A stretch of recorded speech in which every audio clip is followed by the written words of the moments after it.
Hello po mga kababayan, kamusta po kayong lahat? And once again, welcome back to another episode of Simply Talkies Vlog.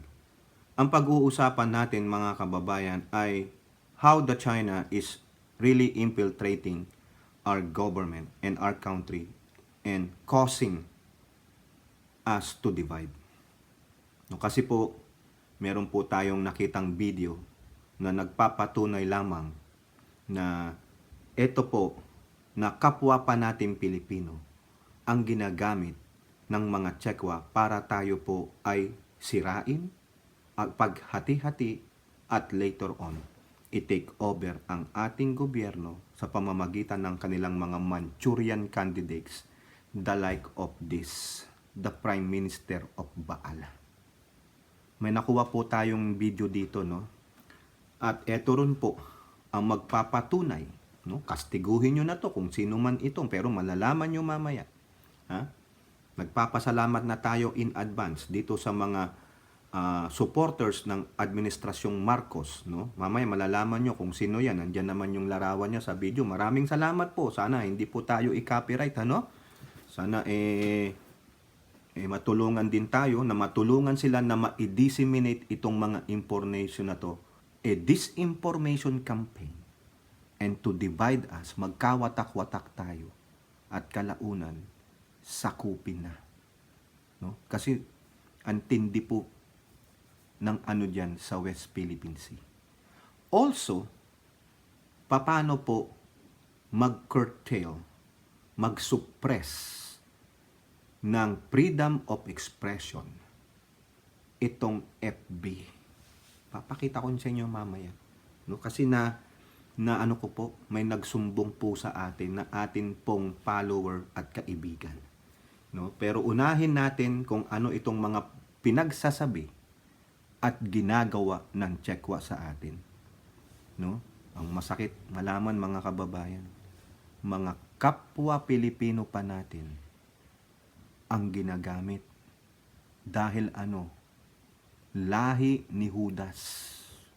Yung mga nakabayong noong pangalawang digmaang pandaigdig, mga ipinagkanulo ang ating mga kababayan para lang ano? Mailigtas ang kanilang sarili? Save ourselves ba yan? Hindi. Dahil sila ay gutom sa kwarta. Di po ba? Save ourselves kasi gutom sa kwarta.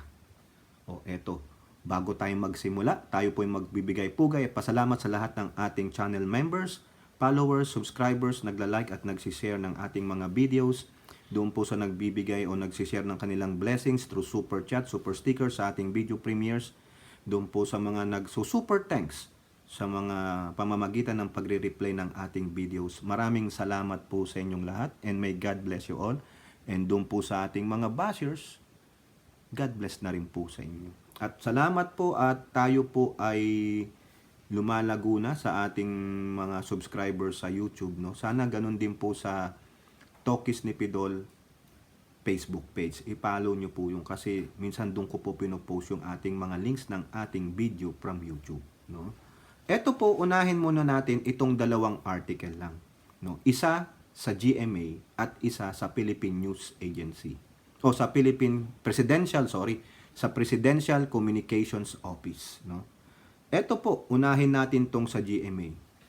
China says Philippine vessel illegally landed on disputed atoll. Naku, meron na naman sila doon. Di ba yung isa nating vlog dyan sa West Philippine Sea? Nagpadala sila ng 200 na mga kanilang mga barko, warships, Chinese maritime militia vessels. 200 yan. After na magbigay ng resibo ni Secretary Anyo ng National Security Advisor. Di po ba? Gago eh. Ito na naman sila, ha? China said on Saturday, a small civilian vessel from the Philippines had illegally placed itself on the beach of an atoll in the South China Sea that both countries claim. Both countries claim naman pala eh. So, anong problema? Ha? Kung parte yan ng aming exclusive economic zone na nasa West Philippine Sea, so what's the freaking problem? Sinasabi nyo, illegally Pero sinasabi nyo rin na claim? Ano ba kayo? Confused? Di ba? The vessel, which landed on the Spratly Islands atoll on Friday, was there for resupply purposes. The China Coast Guard posted on the Wexim platform. Oh, so what? Resupply naman pala eh. Bakit yung sinasabi ni spokesperson Colonel Padilla ng AFP? No? Walang humarang, very, anong tawag dito? Relax o walang mga sagabal sa ating RORE mission. Tapos nagre-reklamo kayo? Resupply mission pala yan? So what? Para ipangalandakan sa buong mundo? Not that we're doing illegal? Sa mata nyo lang yun, pero sa mata ng buong mundo, wala kayong kakampi. Dahil you are lawless. You don't know how to adhere to the international law. Sino ang huling nagsalita dyan about international law adherence? Di ba yung si German foreign minister ba yun? Yung babae? Oh, so suportahan tayo sa ating claim sa 2016 arbitral ruling. So therefore, sino kakampi ng China? Chekwa, Inchik at China. Yun lang. The Philippines Coast Guard, National Security Council, and Foreign Ministry did not respond to a request for comment on Saturday. The Philippines has stationed a small number of troops of World War II ships it grounded in 1999 as an outpost to reinforce its sovereignty claim over Second Thomas Shoal. Oh, ayun pala eh. Di ba? So anong atoll yan? Di ba? Anong atoll? Hindi nyo pala alam kung saan eh. Tapos sasabihin nyo illegally. So what? Pareho naman tayong may claim, naunahan lang namin kayo. Yun ang tinatawag nating daig ng maagap ang masipag. Diba? Nandun na tayo eh. Yung pa nga dyan, meron pa nga airdrop tayong ginawa. So what? Oh, tinira ba tayo ng kanilang mga Shenandoah? Yung mga J-20 nila, J-50, whatever JJJ nila dyan? Wala. Kasi pag ginawa nila yan, it's an act of war na. Yun ang tinatawag na act on war. Act of war pala. Act of war. Hindi on. Act of war. Okay? Mga gunggong eh. Gusto nyo lang ipamalita sa buong mundo na illegal yung ginawa namin? O sinong kumontra sa amin? Kayo lang. Wala naman nagsabi sa amin na balita dyan, ay kinokontra ng Australia yun. Nagsalita ang Australia. Nagsalita ang Japan. Hindi. Meron pa ngang pinadala sa akin dyan eh. No? Yung ating friend. Na pati airspace. Ha? Yung airspace. Kasi tinaboy daw nila yung isang eroplano ng Japan na pumasok daw sa airspace nila. Disputed island din nila sa Japan. Kanila din daw yun, airspace. Pati ba naman airspace? Sabi ko na sa inyo eh. No? Lahat. Gusto nilang angkinin. Basta may pangalang China, kanila. Paano pala tong mga damit natin? Ito, gamit nating mga gadget, made in China. So therefore, kanila rin yan. Yung South China Sea, nakapangalan sa kanila daw eh. Kanila yon. Lahat ng airspace na sakop ng South China Sea, kanila. Lahat ng airspace na sakop ng East China Sea, kanila. Paano tong mga made in China na mga damit ninyo, na mga gadget ninyo, mga made in China na mga pagkain? Oh, di ba? Kanila yun. Kaya nga yung mga Chinese community, sa kanila na yan. Yung mga Pogo, mga Chinese, kanila yan. Pagmamali kanila yan. Baka kailangan nyo pang humingi ng permiso. Di ba? Kaya nga kung pwede nga, wag i-boycott yung mga yan eh. Di ba? Wag itangkilikin ang mga Chinese businesses. Di ba? Ang lakas makapagpaantok ng mga... Di ba? Made in China yan, sa amin yan. Yung mga gunggong dito, yung mga businessman eh. Nagninegosyo sa China, pinapalakas nila, pinapalaki ekonomiya ng China. Hindi nila nagbibuild ng mga materials na pwede silang ibalik sa kanila. Di ba? Yung militar. Dapat yan, i-cripple yan eh. I-boycott, i-sanction yung mga yan eh. Diba? Tama, mali. Sobra, palalo mga kababayan. Eto pa, ang ginagawa talaga nila. Intrusion na ha. Mamaya malalaman nyo. Yung video sa kalagitnaan. Unahin lang natin tong mga article na to para malaman nyo paano tayo ini-infiltrate. Gusto talaga tayong sakupin para yung ating atensyon mapunta dito, mawala sa atensyon ng West Philippine Sea. Kasi nakapaglagak na sila dyan ng mahigit 200 eh. Na mga warship nila saka mga Chinese maritime vessels eh. Eto. Sabi dito, anong inaatake? Sa Presidential Communications Office. PH, foils, cyber attacks targeting government website. DICT. Oh, ang galing. Saludo po, DICT. Ganyan. Ha? Fight hackers with hackers. Matagaling ang Pinoy. Hindi lang silang magaling sa hacking. Ha? Ito po yung tinatawag nating sanction hacking. Hindi po illegal. Sanction yan para labanan itong mga illegal na hacking. Merong good ethical hacking, yung ethical hacking and bad hacking. Yung mga bad hacking walang magawa sa paninira at panggugulo. No? Ito, at least ginawa ng DICT o Department of Information and Technology and Communication Technology. Tama yan. Saludo po ako diyan. Zeros and ones bits. O nga naman, bakit ang language ng computer is 0 and 1? Di ba kayo nagtataka? 0 and 1. O, tapos paglabas sa screen, letter A na. Napag-aralan po namin yan sa computer science. Pati mga computer engineers, sa pag-aaralan yan, basic lang yan.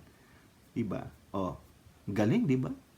Na-foil. Ibig sabihin, napigilan yung pag-atake, yung cyber attack, yung hacking sa ating mga government websites. O, diba? Naalala nyo yung hacking sa PhilHealth?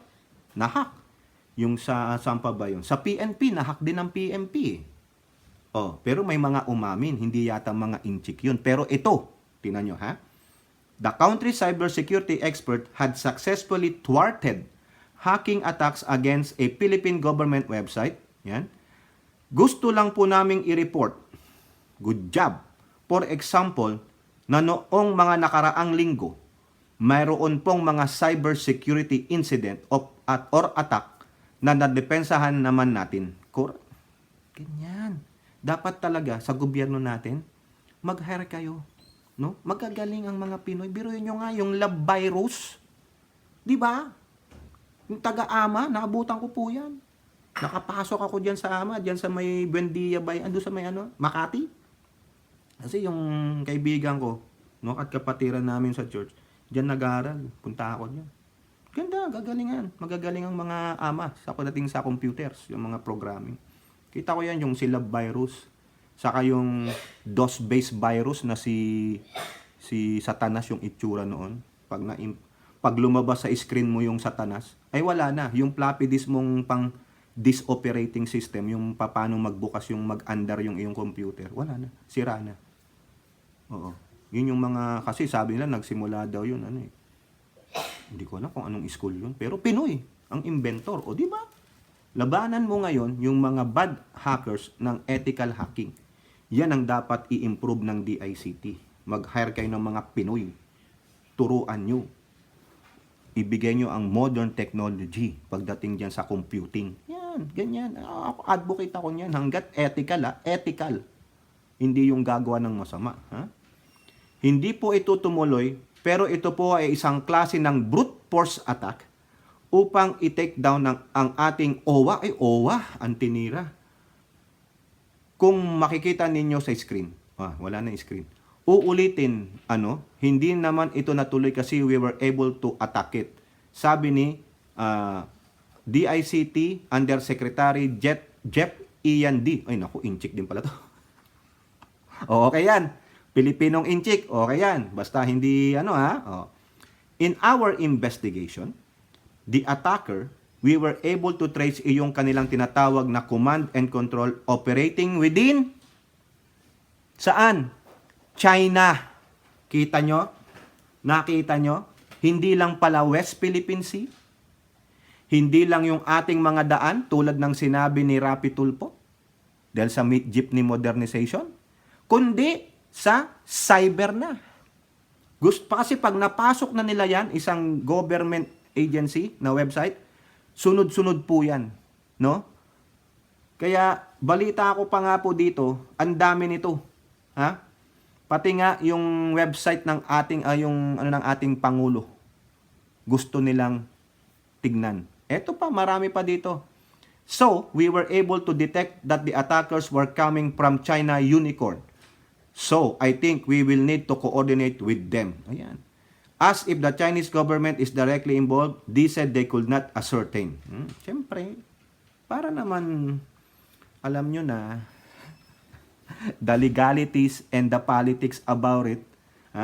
The DICT official also said there are spyware or espionage activities. O, alam nyo na ibig sabihin ng espionage. Diba? Which may be perpetrated by threat actors or advanced threat groups detected by Google Tactical Information Security Arm. These are advanced persistent threat actors associated with certain state-backed type of cybersecurity activities targeting government email addresses, particularly, sino? The Philippine Coast Guard, the National Coast Watch, and the DICT. So, tatlo pa ng mga ahensya. In fact, may mga private domains din po na tinatarget noong kanilang atake, but this was also depended. Kasama po doon website ng ating Pangulo na iyong bongbongmarcos.com. Kita nyo? Baka pag na-infiltrate yun, lalagyan nila ng kung ano-ano. Mga porno, mga malicious na mga information, the disinformation campaign, ganon! Ha? Pinoponduhan po ng malaki yan. Kaya nga, billions of dollars. Oh. Hindi aaminin niya ng gobyernong China. Sabihin lang yan, di kami yan. Pero na-trace po, hindi lang ma-ascertain na yan ay sa gobyerno ng China. Pero, ba't naman sasabihin? Parang nga, di ba, politics aside, di ba? Oh. Pero mo, pati website ni Pangulo, aatakihin. Ito po ay gumastos ng malaki sa research and development at sa teknolohiya upang itago niya iyong kaniyang gawain, kaya tinawag nating advanced persistent threat. Itong klase ng ganitong atake, ang ginagawa lang po nito ay magmanman. Oh, tumitik-tik. Para kung halimbawa sa PCG, ano ang usapan nila? Ano ang gagawin? So alam nila. Di po ba? Pero pag sinabi nung nagpondo, take it down. Anong gagawin yan?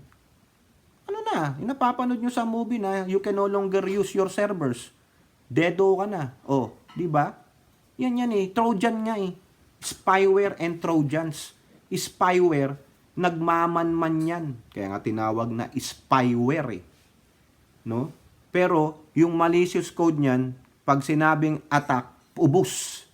Ang Trojan naman, ang Trojan, may certain point yan. Tarang time bomb yan. No, pag tinrigger, ayun, parang Trojan horse. We have to wait here for 3 days. After 3 days, let's go. Ganon. No? Kayo yung mga magagaling sa computer, alam nyo yan. Yung mga klase ng mga viruses. Di po ba? The DICT official also identified current threats that include those posed by hackers, artificial intelligence-generated robocalls, and the vulnerability of the country's submarine cables, which are very important in the operation of the business process outsourcing. Pati pala BPO sector. Grabe, talagang gusto tayong i-cripple. No? Ang mahirap, pati yung defense. Ang mahak, yung DND. Yari tayo. No? Mayayari tayo. Malalaman nila lahat ng ating depensa, lahat ng gusto nating gawin. Sana naman, no? DICT, DND, AFP, NSC, pagtibayan ninyo ang depensa, lalo na yung cyber warfare na yan. Yan na po eh. Kasi pag yung cyber warfare, may nanalo dyan, lahat ng information, wala ka nang maitagong sekreto. Yung communication line, down, wala. Di po ba? Now, mga kababayan, ito pong iparirinig ko sa inyo. Galing po ito kay Kakiraki. Isa si Kakiraki na nag-share ng information na to. Sana Kakiraki, kung mapanood mo ito, umabot sa ito, wag mo sana akong i-copyright. Galing po ito sa Facebook page ni The Kakiraki. So, nandun po. Actually, marami po itong nakuwanan ko. May BBM Youth Movement. Meron din kay Sir Benji Contreras. Pero, mas gusto ko pong gamitin yung kay Sir Kakiraki para mabago naman. So, ito po, isang paglalahad, isang paglalantad ni Madam Katrina Ponce Enrile. Ito po ay ang anak Presidential Legal Advisor Juan Ponce Enrile. Dati rin po itong senador. Naging defense minister po ito ni Apo Lakay. So therefore, ako po, unahan ko na kayo. Ito pong sinasabi ng kanyang anak na si Madam Katrina Ponce Enrile. Ito po siguro ay nabet na. Kasi hindi niya sasabihin ito kung ang impormasyong ito ay chismis lamang. Pwede siyang makasuhan dyan. Pero you are speaking in one of the symposium or an event. Bakit mo naman sasabihin ito kung wala kang matibay na ebidensya? Ako po ay naniniwala na ito po ay may katotohanan. Sabi nga ng mga ibang vlogger na ang puting ahas ni buwakang ina ay inilantad na ni Madam Katrina Ponce Enrile. Na yung puting ahas niya sinasabi niya sa Malacanang ay wala po sa Malacanang. Nasaan ayon? At sino ang nagpopondo sa kanila?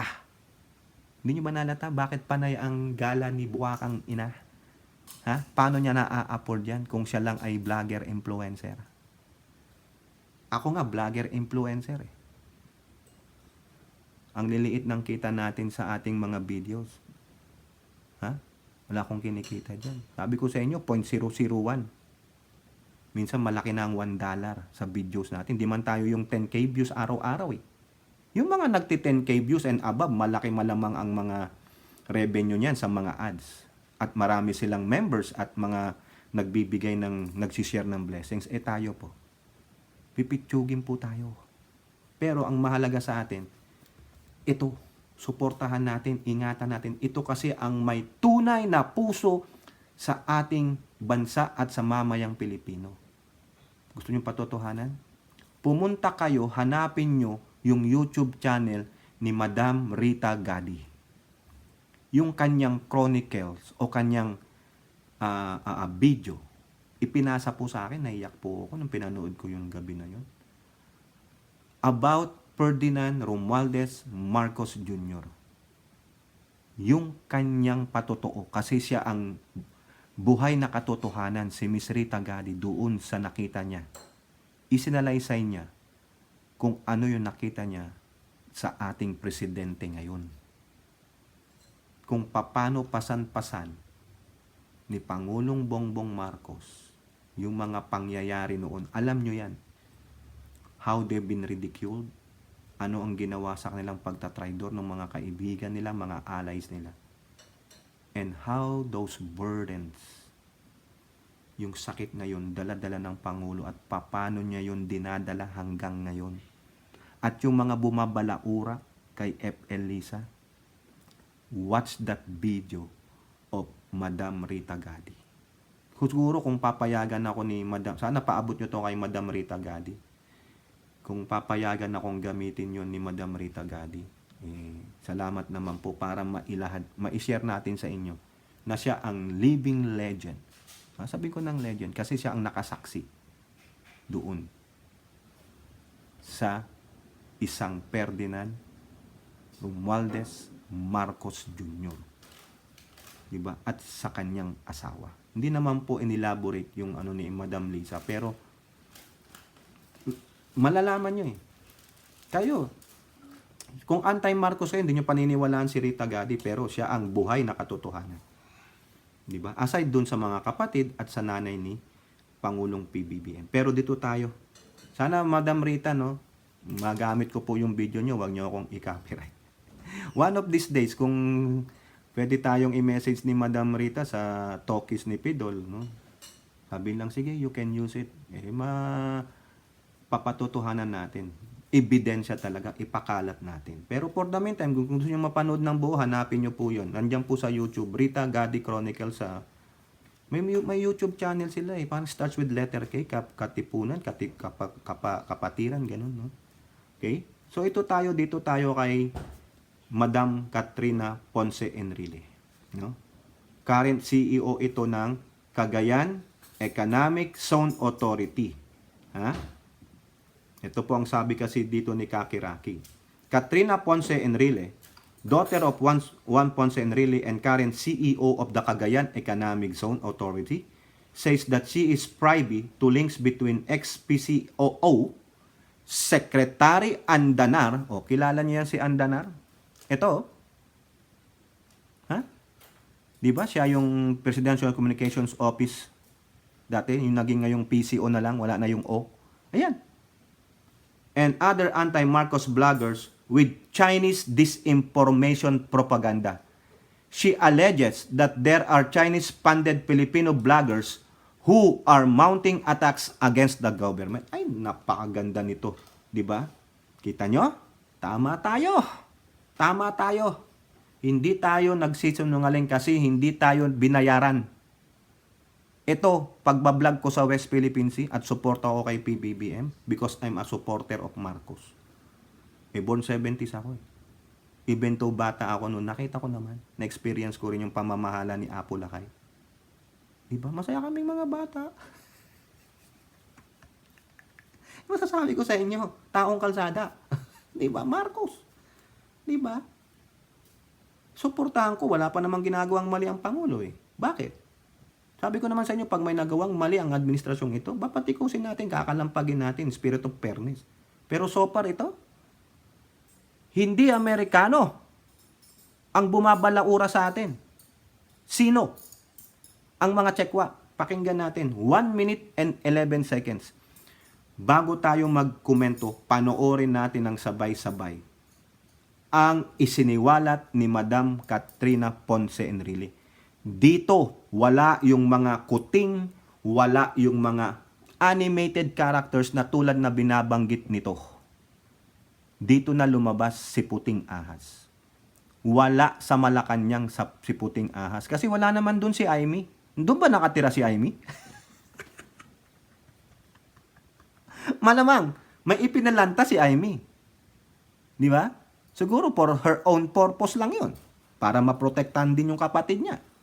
Pero ito, mas matindi. Outside force, no? Pero gamit ay mga kapwa Pilipino. Di ba smart ang Chinese? Na outsmart tayo. Kasi nagpagamit ang mga kababayan natin. Eto, hindi ko na kayo patatagalin. Baka bitin na kayo. Bitin na bitin ako. Wow! Di ba, Chang? Okay, ito po. Yan. I just found out also that Martin Andanar is not based here. He is now based in Beijing. He is the one funding all this disinformation, like Maharlika, like SAS, like all these others. They're not doing this out of love of country. They're doing this because they're getting paid. You want to continue to listen to their rants? Go ahead. But I'm just telling you, they're being paid from China. When another country is trying to control even the narrative that is going to be brainwashing everybody here, we're in deep trouble. We are easily fooled. We like to always go with the underdog. But who is really the underdog? Try your best to broaden your mind and think about it. It's usually the people in power. Sila parating binabato, di ba? There was never a president here that was truly loved. Being on the top, isang mali mo lang, upunahin. Pero lahat ng magandang ginawa mo, kinakalimutan. O, ayan po, mga kababayan. Si Katrina Ponce Enrile, anak ni Presidential Legal Advisor Juan Ponce Enrile na ngayon nasa paligid ni Presidente Marcos Jr. Sasabihin ba yan ng kanyang anak na isang CEO ng Cagayan Economic Zone Authority kung wala siyang ebidensya? Pwede siyang makasuhan dyan. Di ba? Pwede siyang idemanda ng mga taong binanggit niya. Sino? Martin Andanar. Maharlika, itong si Bakang Ina. Itong sinasabi niyang sasot. Sino ba yan? Ito ba yung boy girl? Ha? That they are getting paid. It's not the love for the country. It's for the love of money. Kaya nila ginagawa yan. Lalong-lalo na tong si Bakang Ina. 'Di ba? Wala ni isang vlog yan na pinuri ang ginawa ng gobyernong ito. They will always manipulate the good things of the government. They will magnify, kung pwede nga lang silang bumili o gumawa ng napakalaking magnifier at ipalibot sa Pilipinas para makita yung pati pagtae ng Pangulo o ng First Lady maisiwalat nila. Kung paano umupo sa kubeta itong first couple o first family na ito, ibabalita nila. Just to malign and attack them. Wala silang maipakita, maiblog sa atin na maganda. Puro paninira, puro divisiveness, puro pagwasak sa kaisipan ng mga mamayan para i-hate ang gobyernong ito. Sinabi ni Miss Katrina, walang presidenteng hindi hinate ng mga bashers because of their love for the money, because they are being dictated by the outside forces. Sa ngayon, sino ang China? Sino ang ginagamit? Si Martin Andanar. Si Martin Andanar po ay wala sa Pilipinas. Nasaan ang kupal na ito? Nasa isang, ano ba yun? Hinar po siya ng isang media sa China. Ha? News anchor po yan sa CGTN. Broadcast. Di po ba? Bakit ka pumunta sa China? Bakit doon ka pumasok? Isinugo ka ba doon ni Duterte para ikaw ang gamitin ng China? Sinabi po ni Katrina Ponce Enrile. Ha? Ini-echo lang natin yung sinasabi niya na may ebidensya. Hamunin nyo. Idemanda nyo si Katrina Ponce Enrile para magkaalaman. At tiyak ilalabas niya ang kanyang ebidensya. Di po ba? Ayan o. Tingnan nyo. Sa balita ng Politico, September 18, 2023, from Manila to Beijing, Martin Andanar goes global as CGTN's news anchor. Tama, mali. Diba? Pumunta siya ng China. For what reason? Diba? Oh. Hindi tayo magsinungaling. Binalita yan. So therefore, sa palagay nyo, magsisinungaling si Katrina Ponce Enrile? So therefore, if she is lying, you think she libeled you? Lalo na yang si Sas, magaling magdemanda yan. Di ba nga, dinemanda niya yung isang vlogger ng Dilaw dyan? Di ba? Oh. Demanda mo. Nabanggit yung pangalang Sas ba yun? Di ba? Yan yung boy girl. Oh. Yung nag-aral pa yan, pinaaral ng China. Oh. Demanda mo si Katrina Ponce Enrile. Kung hindi totoo yung sinasabi niya. Binanggit kayo eh. And who funding you? Oh, ang galing ng English ko, no? Sino ang nagpapanding sa inyo? Literal, wag na ako mag-English kasi sabi nung isa doon, wag na daw mag-English eh. I don't understanding you, sabi. Sino ang nagpapand sa inyo? Sino? Anong sabi ni Katrina? Ha? Martin Andanar. Siya ang nagbibigay ng disinformation. Siya ang puting ahas nitong mga ito. Ha? Lantad. Sino? Martin Andanar. O Martin Andanar, demanda mo na si Katrina Ponce Enrile, libelous. Ha? Mayaman yan. O, sige. Yung mga maglalakas loob na idemanda, demanda na. Di ba?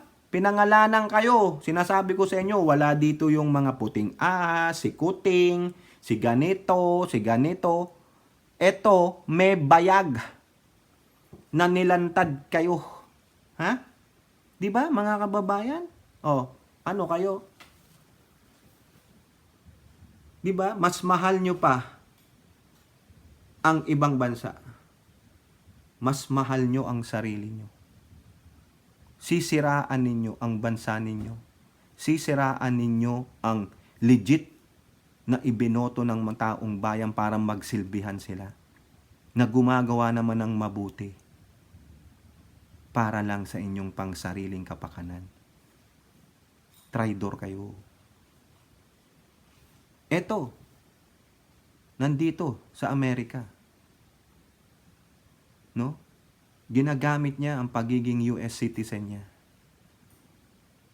Daming demanda nito sa Pilipinas.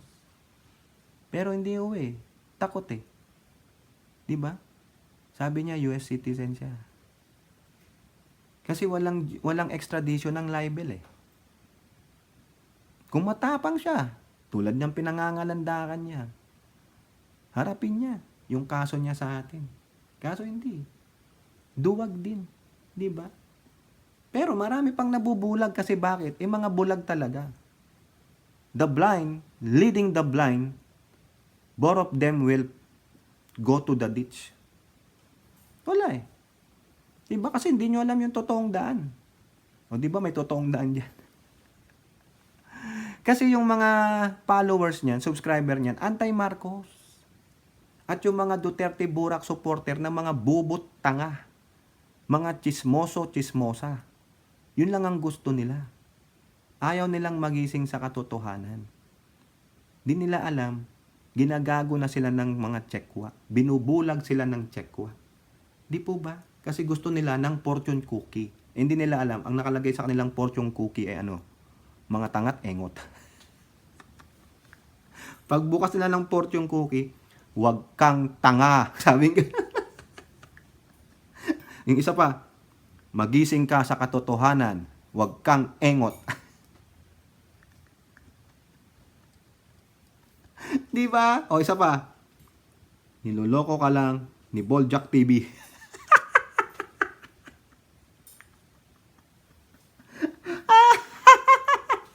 Isa pa, boy girl si Sas.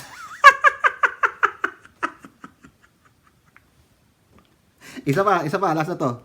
Pagbukas mo sana, maganda nang sasabihin. Sana makakita ako ng jowa, di ba? Yun niya. Sabi dito, putang ina mo, sabi ni Duterte.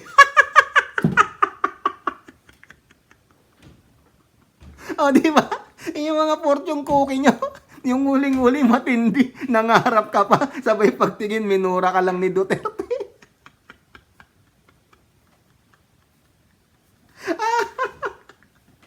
Di ba? So, yun lang. Sa palagay nyo, ulitin ko, sasabihin yan ni Madam Katrina Ponce Enrile dyan sa ng Cagayan Economic Zone Authority kung wala siyang malinaw na ebidensya. Martin Andanara is the one sowing disinformation through the likes of sila boy girls at yung mga ibang vloggers na binayaran ng pera ng China. Lumalamon sila sa pamamagitan ng pera ng China. Lumalamon sila sa pamamagitan ng paninira sa ating bansa. Lumalamon sila at naggagala sila sa pamamagitan ng paninira sa ating Commander-in-Chief, sa ating First Couple and Family. Lumalamon sila, tuwang-tuwa sila, na gustong-gusto nilang i-divide ang ating bansa at ang kapwa nila Pilipino. Ano tawag nyo sa kanila? Di ba? Worse pa kayo sa makapili. Kayo ang modern day Judas Iscariot. Kung si Judas nagising sa katotohanan, ibinalik yung pilak na kinuha niya at isinabit ang sarili sa puno, kayo hindi. Tinanggap ninyo at tuwang-tuwa pa kayo, nagpapakasasa kayo. Di ba? Ito. Di ba? Pinangangalandakan, nandito ako ngayon sa ganitong lugar, kumakain ng ganito. Di ba? Yung pala, ang nilalamon niya ay galing sa pera ng tsekwa. Through Andanara. Ayun. To sow disinformation for them to enable to divide us, to believe their lies, lalo na dyan sa West Philippine Sea. Kasi kung magtatagumpay sila dyan, yung perang ginastos nila ay 100 times pa nilang makukuha pabalik dahil sa yaman ng West Philippine Sea. Ibinebenta nga tayo ng ito sa China, di ba? Sana manindigan itong mga ating mga nasa Kongreso at ang ating presidente. At kung maaari, sa National Security Council, imbestigahan nyo yung mga vloggers na yan na nagpapagamit sa China, na kumukuha ng ilang milyong piso na galing sa China. Pati na si Andanar. Kasi isinawalat ni Katrina Ponce Enrile. Oh. Di ba? Yan ang puting ahas na yan. Okay? So nakita nyo ha? At least tayo may resibo. Palagay nyo, gagawin niya ni Madam Katrina Ponce Enrile kung wala siyang matibay na ebidensya. Didemanda nyo. Di ba? Kayong mga nabanggit at yung mga ibang vloggers, kung alam nyo na tinamaan kayo, pero siguro, makapalang mukha ninyo, sasabihin nyo lang, hindi, malakas ang impluensya niya, wag na lang. Huling-huli ang mga Judas Iscariot. Oh, eto pa po. Yung sa FB naman tayo. Itong Facebook na ito, ang galing po mag-censor. No? Hindi natin sila masisisi, kanila yan. Pero eto po, kasi meron pong nag-message sa akin, no? Ang sabi niya, nung sinishare niya daw po yung ating isang video na ang titulo ay yung sa China, no? Yung si PBBM may nais bilhin sa Philippine Navy. Secretary Anyo, binigyan ng resibo ang mga Chekwa. Yan po yung all about West Philippine Sea. Nung sinishare niya daw po sa kanyang FB account, bigla na lang lumabas yung message na this post may go against our community standards. Okay? Sabi ko, anong video yan? Ganito, ganito. Sabi ko, ako ang mag-post sa FB page ni Tokis Nipidon. Kinapi ko yung link dun sa aking YouTube, tapos ipinost ko sa aking FB page na Tokis Nipidon. Pagka-post ko po, wala pang 1 minute. Wala pang ang 30 seconds. Ito po lumabas. Ang bilis. Yan ang sabi. Hindi nagsisinungaling yung kaibigan natin at follower natin at subscriber natin na nagsishare ng video. Ang yan ang sabi. Gusto ko kasing malaman kung totoo. Ayan o. Kita nyo. This post may go against our community standards. Your post is now on Facebook. But it looks similar to other posts that were removed because they don't follow our standards on hate speech. The question here is, wala pa yung 30 minutes o 30 seconds or 1 minute na na-post ko. Pero lumabas na ito. Sinasabi nila it may go against our standard. For what? For what? Nabasa nyo lang yung title about Chekwa? Hindi nyo pa naman napapanood? So, ibig sabihin, nagdidepende kayo sa title o sa thumbnail. Kayo dyan sa FB, Philippines. Alam ko po, naka-ano to eh. Yung gumagamit sila ng mga BPO kasi may nagsabi po sa akin yan. Yung po ang ginagamit ng FB Philippines. Kayo dyan. Sige, tanungin ko lang kayo. Sa bagay, sa inyo naman ng FB. Pero, mali po yan. Bago nyo gawan ng ganito ito, kayo dyan ha, matatalino kayo eh, magagaling kayo eh, no? Paano nyo nasabing go against our community standards by comparing to other posts? Bakit? Napanood nyo na ba yung video? Ang haba ng video na yan. Almost 50 minutes. Pero kayo, sinabi nyo kaagad na it may go against your community standards. Ano ang mali dyan? Sa title na yan. May minura ba ako? Bawal ba magsalita ng Chekwa? Bawal ba magsabing inchik? Bawal ba sabihin yung pangalan ni PBBM, ni Secretary Anyo? Bawal ba banggitin ng Philippine Navy? Ano kayo? Nakita nyo lang yung salitang, yung word na Chekwa? Tinanggal nyo na? Ayaw nyo nang ipapost? Di ba? So, ibig sabihin, ano kayo? Pro-China? Kayong mga nagpipilter out nito? Tanong ko lang. Di ba?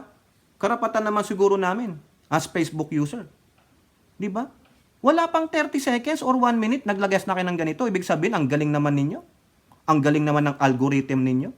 Na pag sinabing Chekwa equals flag ka agad. Hindi nyo naman napanood yung video. Hindi nyo napanood anong context ng video. Hindi nyo alam. Huwag nyo akong gaguhin. Dahil ako may alam ako sa computer. Computer programmer ako. Ang algorithm nyo lang dyan is all about the Chekwa. So, ibig sabihin, pag sinabi kong Secretary Anyo, nakapalag din si Anyo sa inyo? Di ba? Ibig sabihin, may bibili ng Pangulo, nakapalag sa inyo? Ibig sabihin, Philippine Navy nakapalag sa inyo as bawal? Paano pag pinopromote ko ang Philippine Navy? Paano pag pinopromote ko si PBBM sa video? Di ba? Hindi nyo nga napanood eh. Gumamit lang kayo ng algorithm na gano'n. Na pag sinabing Chekwa, bawal na. Ano lang to mga kababayan eh. Yung sinasabi lang, but it looks similar to other posts that were removed because they don't follow our standards on hate speech. What's the hate speech there? Hindi nyo nga napanood eh. Ano yung hate speech? Chekwa? Is Chekwa hate speech? No. It's a regular norm sa mga Pilipino. Wake up. It's not even discriminatory on the Filipinos. Yan po talaga ang tawag sa mga inchik sa atin. Chekwa. Anong masama dyan? Di ba? Huwag kayong gaguhin. Nakakita lang kayong word na Chekwa sa algorithm nyo, kaya tinitake down ninyo. Hindi ko dinilit, inignore ko. Panoorin nyo muna yung video bago nyo yan sabihin. Di ba? Okay lang sa akin eh. Kung umabot ng 1 oras bago tinake down eh. Hindi.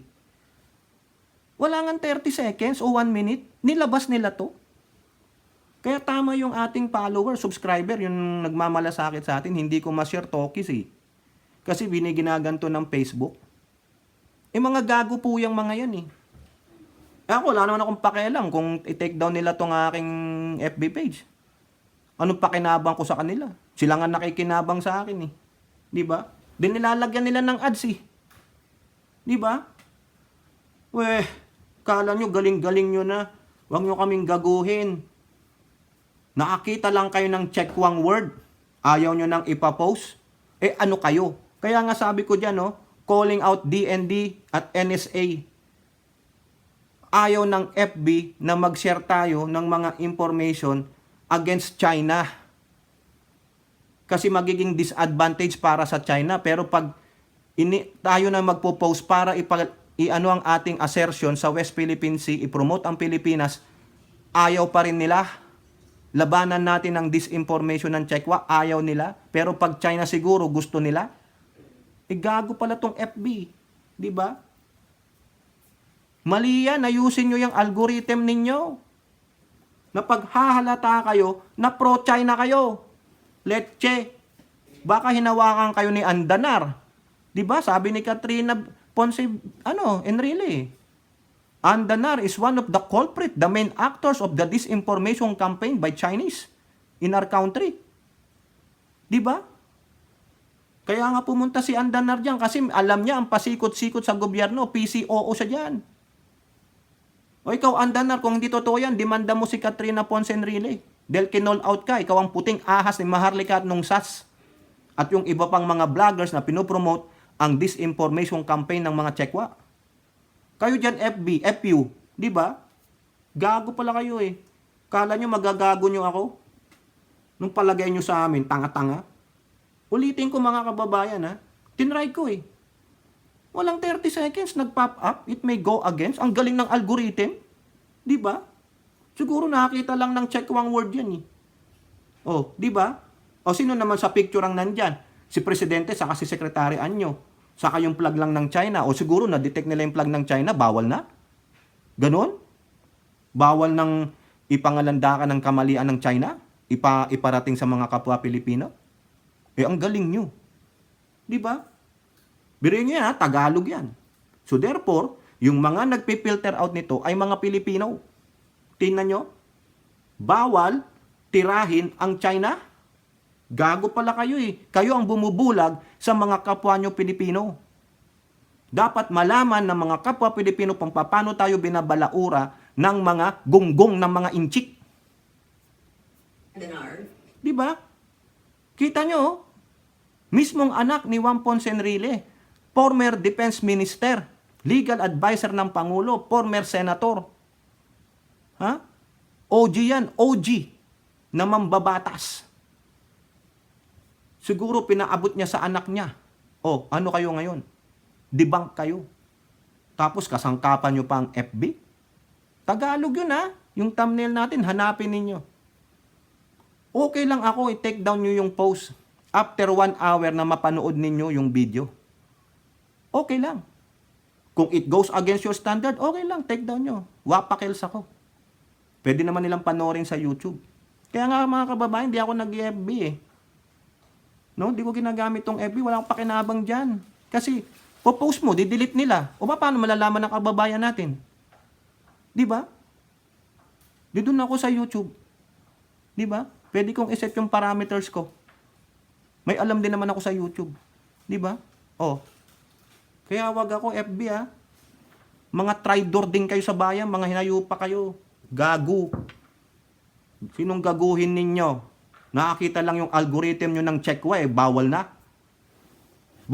Bawal pigilan ng China, bawal ipakalat ang katarantaduhan ng China. Magunggong kayo ah. Di po ba? Nakakagalit mga kababayan eh. Kailangan natin tulungan ng gobyernong ito paano tayo ginagago ng mga Checkwa sa pamamagitan ng mga kapwa natin Pilipino. Ayaw ninyo? Baka gusto nyo maging Republic of China din, kayong FB. Ha? Gago kayo ha. Wala pang 30 seconds, pop up ka agad eh. mga animal, di ba? Alam mo, lolokohin nyo ako. Ayusin nyo algorithm ninyo. Wala kayong pagmamahal sa bayan, mga gonggong. Hindi kayo matatawag ng mga Pilipino. Alam palang mga Checkwa yan, di mo nakaintindihan Tagalog yan eh. Tagalog yung thumbnail ko sa title ko eh. Oo. Diba? Yun ang ululin ninyo. May sentido common din kami. Eh, kayo, nanlilin lang kayo, mga hinayupa. O, kayo po, ano pong inyong masasabi? Comment down below and don't forget to like and share. Hope to see you on the next videos. Bye-bye. God bless.